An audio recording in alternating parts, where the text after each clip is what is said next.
esperar. Conecten los papitos. Ya le damos inicio a la actividad.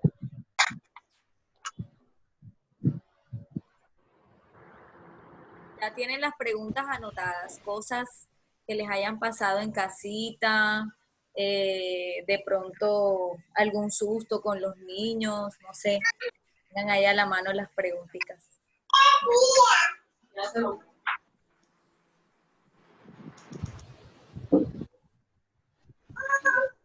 Listo.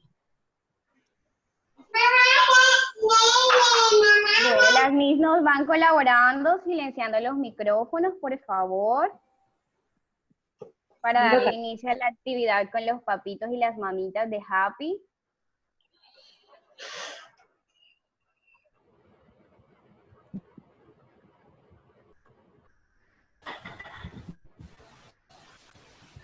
Listo, mi Jenny.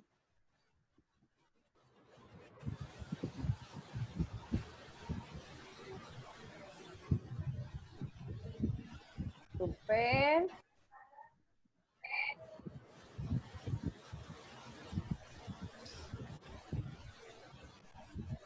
Eso, ya se fueron conectando los papitos. Señora, súper genial. Muchísimas gracias por el acompañamiento. Así es. Súper. Bueno. Sean todos bienvenidos a esta maravillosa actividad, muy felices cada una de las Miss por todo este proceso que llevamos con ustedes. Estamos dichosas de que cada vez se interesen más por el proceso y el desarrollo integral de nuestros niños, que son los más beneficiados con estas escuelas de padres, dándoles sugerencias a ustedes, recomendaciones y tips para sobrellevar todo este proceso que para todos ha sido difícil. Pero en compañía de nosotros, en compañía de su institución, estamos para guiarlos y brindarles todo ese 50, 100% y 1000% que demos a diario con ustedes. Entonces, todas estamos maravilladas con esta hermosa actividad. También, cada 8 días realizamos la gestión de buscar un invitado especial, una invitada especial, para traerles a ustedes distintos temas que sean de gran aprovechamiento en este tiempo en casita que están llevando. Me encanta mucho ver a los papitos también conectados en esta actividad, las mamitas súper puntuales, súper dedicadas. Para mí esto me llena de gratificación totalmente verlos aquí en todas estas actividades. Entonces, no siendo más, le damos la bienvenida a nuestro súper invitado especial, el doctor Doamel González García, médico cirujano, especialista en servicios de salud. Y bienvenido, doctor, adelante. Muy buenas noches para todos. Acá desde la ciudad de Armenia, con un aguacero bastante grande, se fue la luz y estoy aquí un poco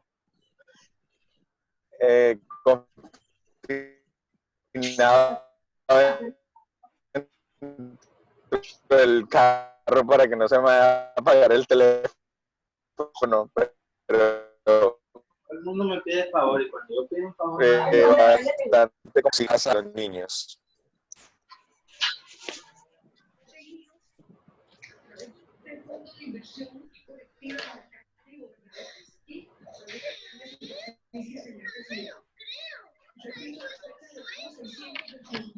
Muy bien. Listo, doctor. ¿Los papitos lo alcanzan a escuchar? Sí, Miss. Okay. Vamos a desactivar entonces los micrófonos de todos para que se pueda escuchar mucho mejor. Listo. Muy buenas noches a todos nuevamente. Dentro del marco de la atención médica, tenemos una entidad bastante frecuente de consultas en el servicio de urgencias, y se trata de los cuerpos extraños, llámese obstrucción de la vía aérea, como lo vemos en este momento. Hay una gran cantidad de niños que por algunas circunstancias pueden llegar a tener ingreso de algún objeto, llámese juguete, llámese comida, a la vía aérea, y puede producir siempre alguna alteración en la respiración. Y también podemos tratar un poco los cuerpos extraños en otros tipos de agujeros naturales, como les llamamos nosotros, sean la nariz, sean los oídos, y qué hacer en algún momento alguno de los niños con este tipo de padecimientos. Podemos continuar con la siguiente diapositiva, en la que observamos, vamos a hablar un poco del concepto que nos trae en esta noche el tema, y es revisar problemas derivados de la aspiración de objetos, cuerpos extraños en laringe, tráquea, bronquios. De pronto, si tenemos un poquito de tiempo, podemos hablar un poco de la anatomía de la vía respiratoria. Un poquito hablar de por qué se presenta en muchas ocasiones y cómo prevenirlos, este tipo de alteraciones en los niños.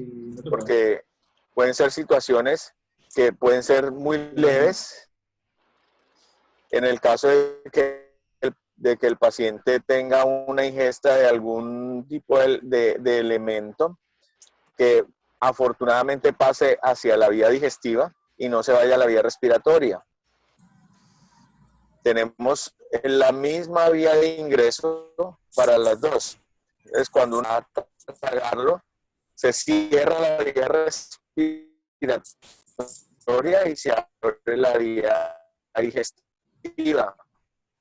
Cuando uno está respirando, entonces, en algunas ocasiones, los niños que están tomando los alimentos y tienen algún susto o algo, al sorprenderse, abren la vía respiratoria y esa comida puede ir hacia el pulmón, y eso puede producir problemas graves. Lo mismo cuando tienen algún objeto en la boca y la primera reacción que tenemos nosotros como padres es gritar al niño, no se lo vaya a tragar. Entonces, en ese momento el niño se asusta, abre más la boca, abre la vía respiratoria y se puede tragar el elemento. Y puede ir a la vía respiratoria y producirle una insuficiencia respiratoria o una obstrucción de la vía respiratoria. En ese caso, pues ya vamos a ver qué es lo que vamos a hacer cuando eso se presenta. Eso puede ser, como les digo, algo leve, puede ser algo, depende incluso el tamaño del objeto, o puede ser algo muy grave que puede llegar hasta consecuencias fatales para el niño. Podemos pasar a la siguiente diapositiva. Los tipos de obstrucción que tenemos va desde la misma lengua del paciente.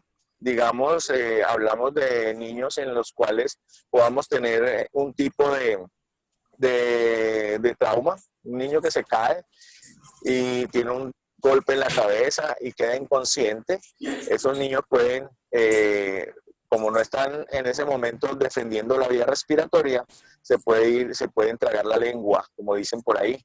Se puede obstruir la vía respiratoria con la misma lengua del niño. Ahí tenemos también otro elemento, que es la epiglotis. La epiglotis, la llamada campanita, que como la conocen generalmente todas las personas, que se puede aumentar de tamaño en algunos casos de alergias a medicamentos, alergias a alimentos, y pueden producir que se inflame, y eso puede producir también obstrucción de la vía aérea. Hablamos de los cuerpos extraños, ya puede ser comida, juguetes, y el frecuente. Y cuando los pacientes están presentando episodios de vómito, también pueden llegar a que este vómito se vaya a la vía respiratoria.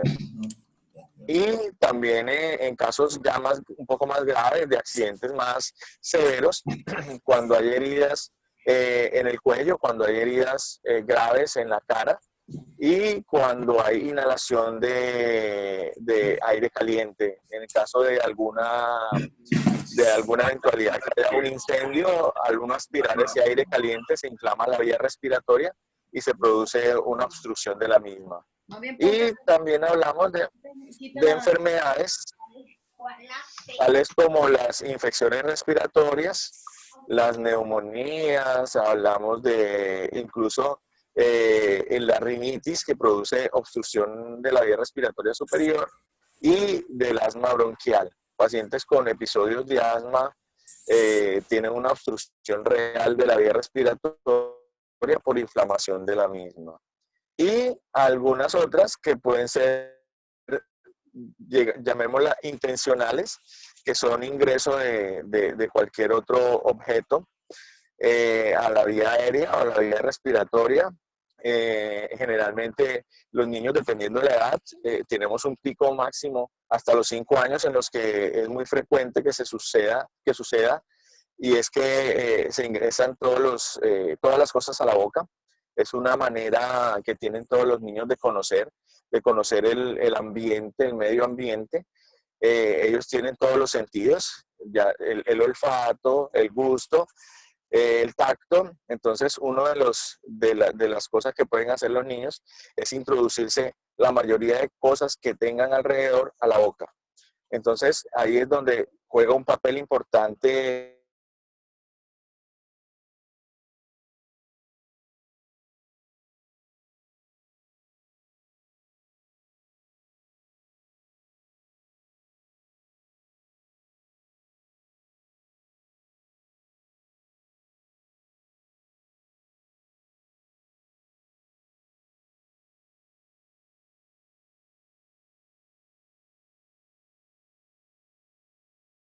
Adelante, doctor. ¿Hubo alguna fallita? Estaba algo acá. Bueno, entonces ahí es donde debemos aplicar toda la parte de la prevención, ya que es muy importante saber que los niños menores de 5 años son los que más riesgo tienen de llegar a... por ahí dicen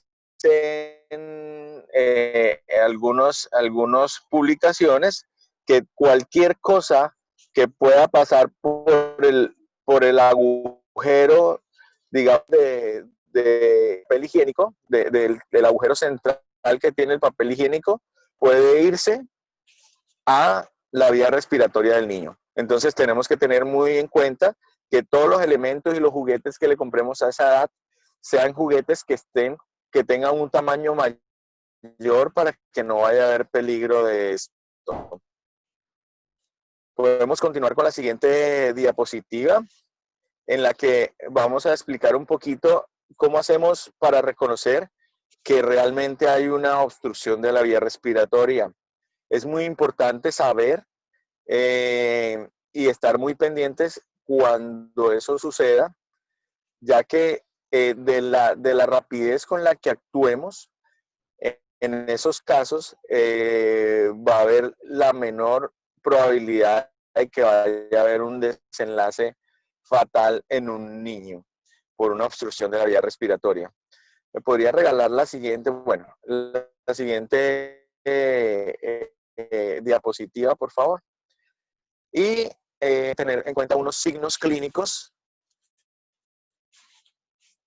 Puedes retrasar la anterior, en la que observamos que lo primero que sucede cuando hay una obstrucción de la vía respiratoria o un objeto extraño en la boca del niño es que no va a ser capaz de hablar y en algunas ocasiones no va a ser capaz de respirar. ¿Cómo lo reconocemos? Hay unos signos específicos, se llama signo de angustia, y el signo universal del atragantamiento. Ese signo es, las personas generalmente se llevan las dos manos, se genera el signo de angustia, que es ojos saltones, la persona no puede hablar, quiere expresarse, pero no lo puede hacer. Y la otra es que no hay sonidos respiratorios. O puede haber un sonido que se llama estridor, que es como un chillido que se escucha cuando hay una obstrucción parcial. Porque las obstrucciones pueden ser totales o parciales. Entonces, si el objeto es relativamente pequeño, puede haber una obstrucción parcial, puede entrar aire y sale en forma de sonido, que es una cosa que se llama estridor. Es un sonido bastante particular.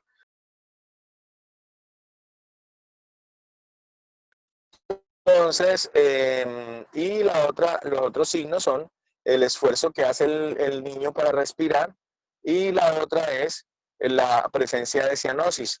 La cianosis, conocida por nosotros con ese nombre, por la parte médica, pero pues es que la boquita se le pone morada, se le ponen morados los dedos al niño. Entonces, hay que reconocer este tipo de signos clínicos.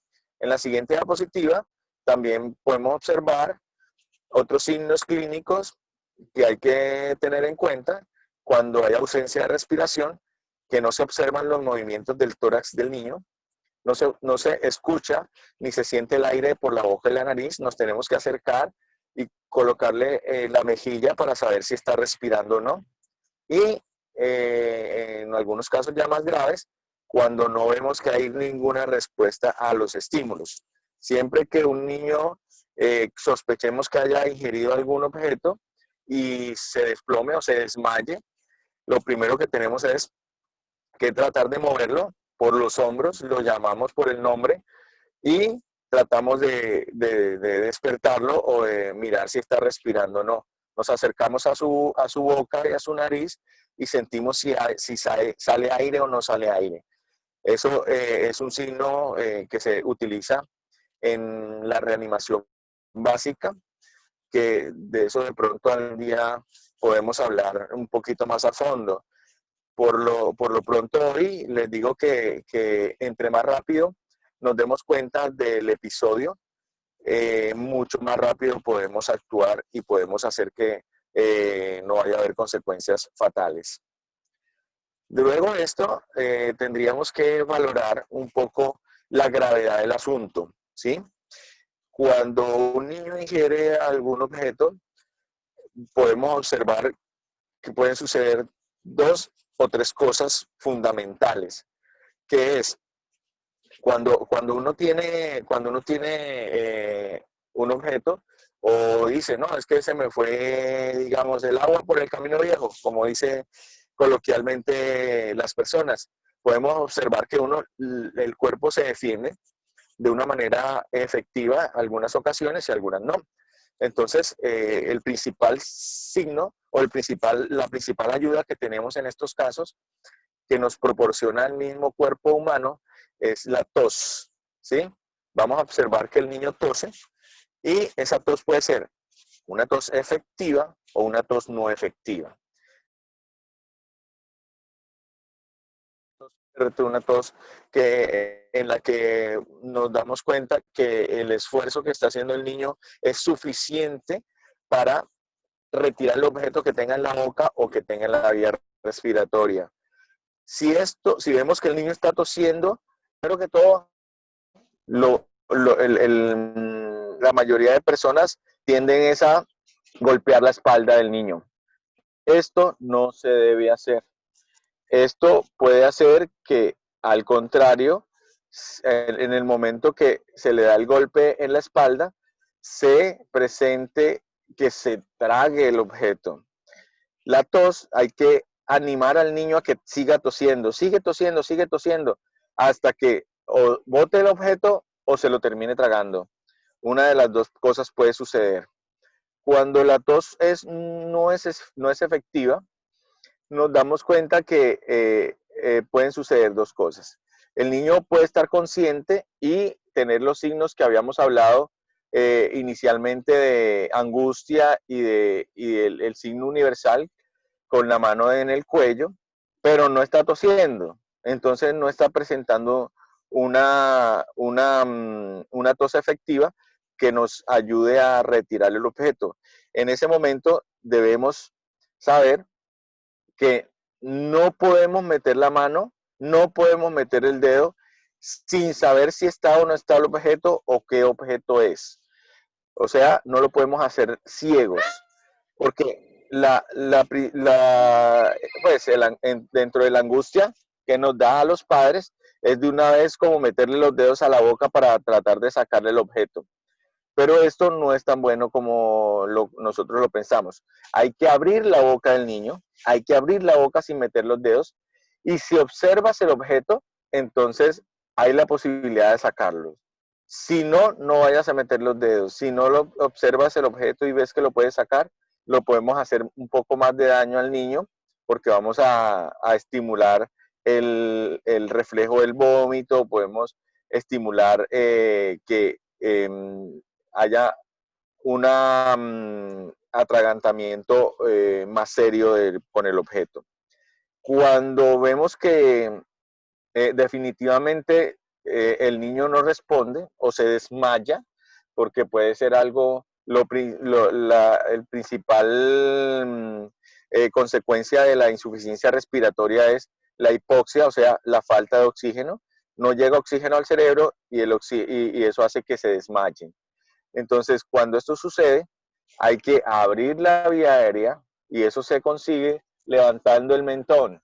Levantamos el mentón del niño por la frente o con los dedos en la barbilla del niño, levantamos el mentón, estiramos el cuello con el niño boca arriba y lo principal que tenemos que hacer, no nos podemos quedar quietos, no podemos dejar porque mientras llamamos una ambulancia, mientras llamamos un servicio de salud, se va a demorar, nosotros somos los que tenemos que actuar. ¿Y cómo lo vamos a hacer? Primero, guardando la calma. Sé que es bastante difícil porque es una situación bastante apremiante. Sin embargo, de ustedes depende que todo salga bien. Entonces, lo primero, guardar la calma. Lo primero es saber que su vida depende de usted en ese momento. No depende ni del médico, ni de la enfermera, ni de nadie. Depende del primer llamante, la primera persona. Y hablo de los padres y hablo también de las mises, que también pueden estar en algún momento involucradas en algún tipo de eventos de estos. Entonces, hay que hacer masaje o ventilaciones, ¿sí? Masaje cardíaco. En ese momento lo tenemos que hacer para dos cosas. Uno, evitar que se va a parar el corazón, porque la insuficiencia respiratoria puede pararse la respiración, seguir respirando el niño, pero lo que necesitamos es ejercer una presión en el pecho para mirar si puede salir el objeto, ¿sí? Al hacerle compresiones en el pecho, ustedes más o menos en el centro del pecho, bien en el centro donde queda el esternón. Ahí tenemos que posar nuestras manos, las dos manos con la suficiente fuerza y imprimir 1, 2, 3, 4, 5, 6 y darle masaje cardíaco. Con eso hacemos dos cosas. Uno, tratar de que el objeto o salga o se introduzca más a la vía aérea, porque les explico un poquito. La vía aérea empieza con un tubo, y ese tubo se divide, un tubo hacia un lado, hacia el pulmón derecho y otro hacia el pulmón izquierdo. Si logramos que ese objeto salga, fenomenal.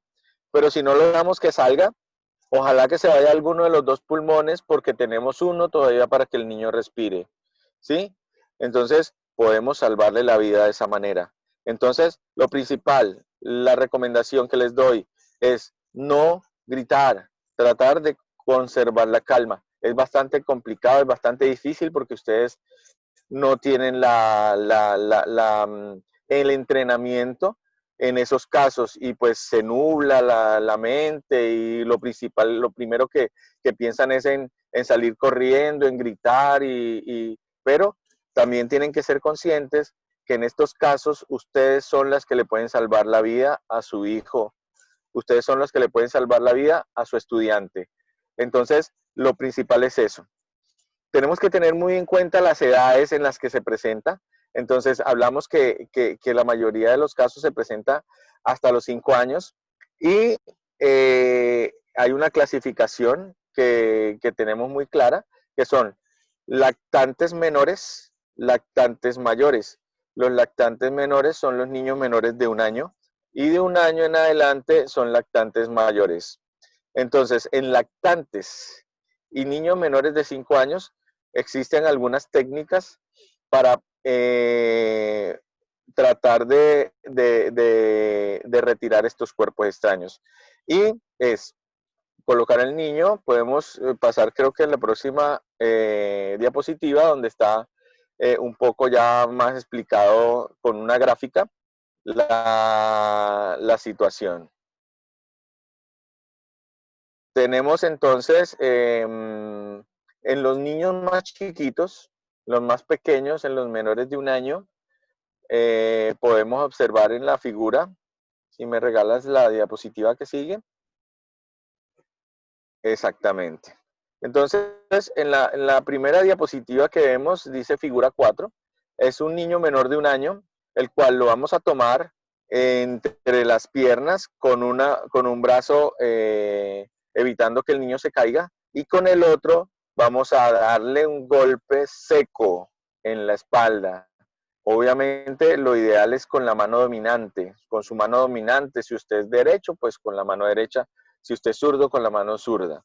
Sin miedo. Eso es un golpe fuerte, seco, como si usted estuviera destrabando algo. ¿Sí? No le va a pasar nada al niño, pero sí vamos a obtener muy probablemente que salga el objeto. Hay que tenerlo en una inclinación como la que muestra la diapositiva y sostenerle la cabeza, la boca, para abrirle la boca y darle el golpe. ¿Cuántos golpes? Los que se necesitan hasta que todos son más grandecitos, como lo indica la figura 5, hasta los 5 años estamos hablando de compresiones torácicas, lo que les estaba hablando ahorita. Hay que iniciarle compresiones en el pecho, precisamente para producir una presión positiva y poder tratar de expulsar. Siempre la cabeza del niño debe estar más abajo de sus piernas. Debe tener una inclinación más o menos de unos 35 a 40 grados para poder realizar estas maniobras. En niños un poco más grandes, digamos mayores de 5 años, 6 años, 7 años, encontramos una maniobra bastante útil que también se utiliza en los adultos, exceptuando a las mujeres embarazadas. Esta maniobra se llama maniobra de Heimlich y es una maniobra que salva vidas. Créanme que en algunos momentos ha sido muy efectiva. Si alguien lo sabe hacer en algún restaurante, en algún centro comercial en los que ustedes estén y observan que alguna persona se atraganta, esta es la maniobra que deben hacer. Se llama maniobra de Heimlich y es colocar una de la mano no dominante, la colocamos en la boca del estómago, ¿sí? En ese sitio exactamente, y con la otra mano, bien empuñada la mano, se la colocamos en la boca del estómago y con la otra mano hacemos presión fuerte hacia nosotros. Cuando hagamos esta maniobra tenemos que tener en cuenta que tenemos que tener un polígono de sustentación adecuado. ¿Qué quiere decir eso? Nuestras piernas deben estar una adelante y la otra atrás. ¿Por qué? Porque cuando uno realiza estas maniobras, el paciente generalmente se puede desmayar. Entonces tenemos que estar preparados si el paciente se desmaya para no dejarlo caer y no dejarnos caer a nosotros y no puede de pronto hacerle un poco más de daño a la persona a la que estemos haciéndole esta maniobra. Eso puede llevar a dos cosas. Una, a que el paciente expulse el objeto o que se desmaye. Si se desmaya, hay que volver a revisar lo que habíamos hablado ahorita, si el paciente está respirando o no está respirando. Si no está respirando, iniciamos compresiones torácicas. ¿Cómo se hacen las compresiones torácicas? Colocamos las manos entrelazadas y con el talón de la mano vamos a empezar a comprimir el pecho bien en el centro del pecho, con toda la fuerza, las manos estiradas, y vamos a hacer maniobras de reanimación iniciales. Bueno, mientras alguien ya debe estar llamando a algún servicio de salud o llamando a alguien que sepa del tema para que los vaya a reemplazar en este momento. Vuelvo y les repito, dentro de todo este proceso, lo más importante es que estemos tranquilos. Es un momento de bastante angustia. Créanme que no es solo para ustedes. Cuando nosotros llega un paciente grave, también nos llenamos de angustia, pero sabemos qué hacer y por eso guardamos la calma. Entonces es muy importante que ustedes también, como ya saben qué hacer, guarden la calma y lo hagan de la mejor manera, sin producirle ningún daño colateral al paciente.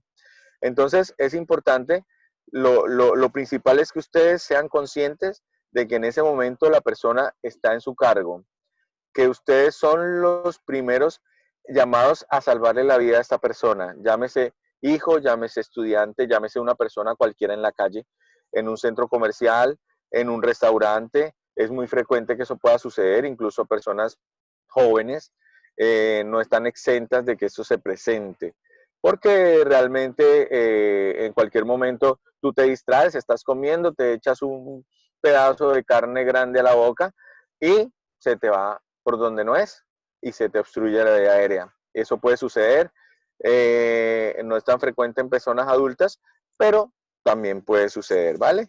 Entonces tenemos que tener mucho cuidado, saber qué hacer, saber que no nos podemos asustar y ponernos a gritar porque no va a servir de nada, sino que tenemos que actuar de la mejor manera. Sabemos las 3 maniobras, más o menos en las edades que se pueden hacer y que se deben hacer, y con esto le vamos a salvar la vida muy probablemente al paciente. Entonces, sabiendo ya esto, podemos pasar a la siguiente diapositiva para empezar a hablar un poquito de la prevención de este tipo de eventos, ¿vale?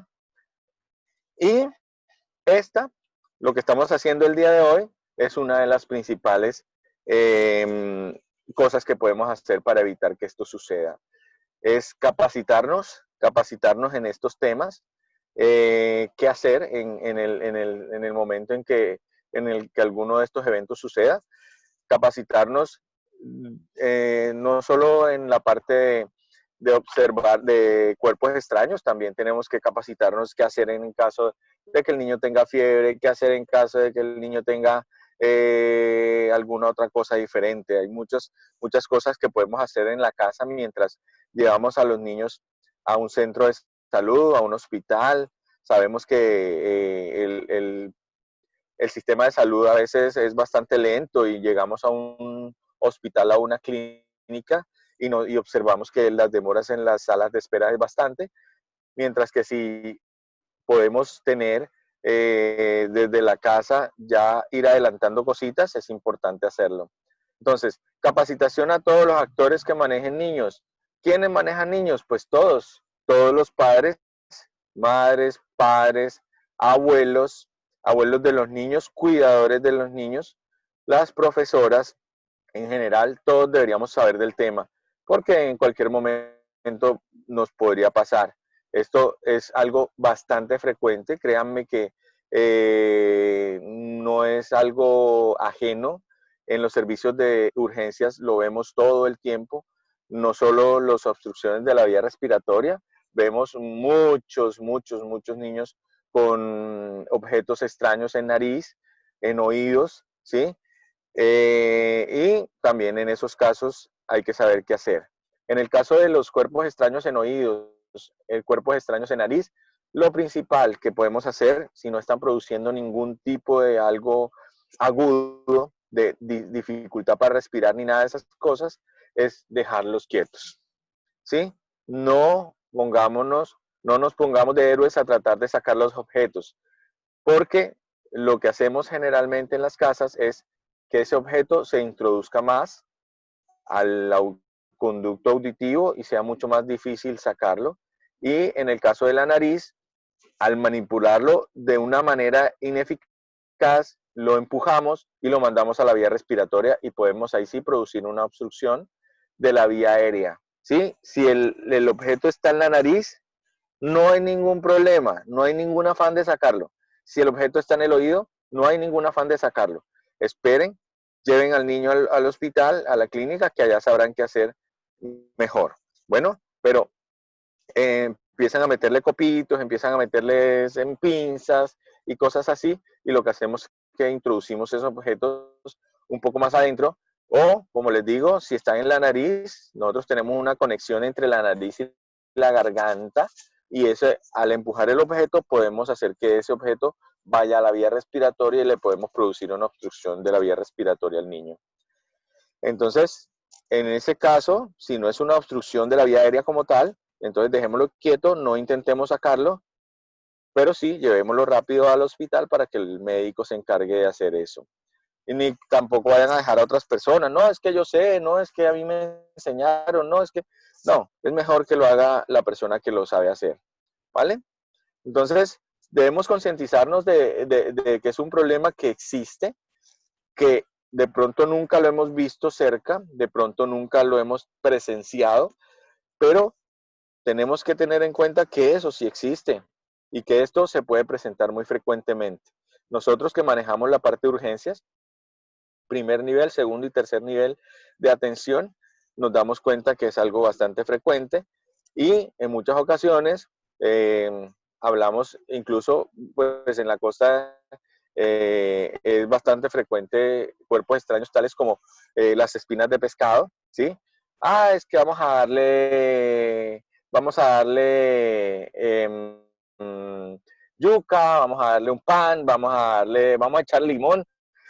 Nada de eso sirve, nada de eso es efectivo, ¿sí? Al contrario, si nosotros empezamos a hacer que pasen comida y tiene una espina grande, podemos hacer que se perfore la vía respiratoria. O sea, esa espina de pescado se introduce y puede perforar la laringe, puede perforar la tráquea.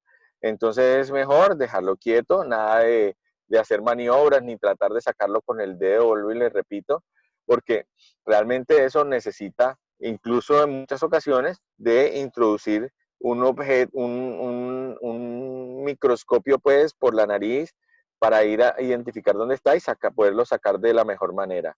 Entonces, claro que sí, doctor. Queríamos comentarle tanto a usted como a los papitos que nos queda menos de un minuto. Apenas finalice la sesión, ingresamos nuevamente para terminar con la actividad y pasar al tema del conversatorio y las preguntas, dudas que tengan los papitos. Adelante. Perfecto. ¿Salimos de una vez? Sí, ya queda menos de un minuto, entonces salimos e ingresamos nuevamente para iniciar el conversatorio. Perfecto. Listo.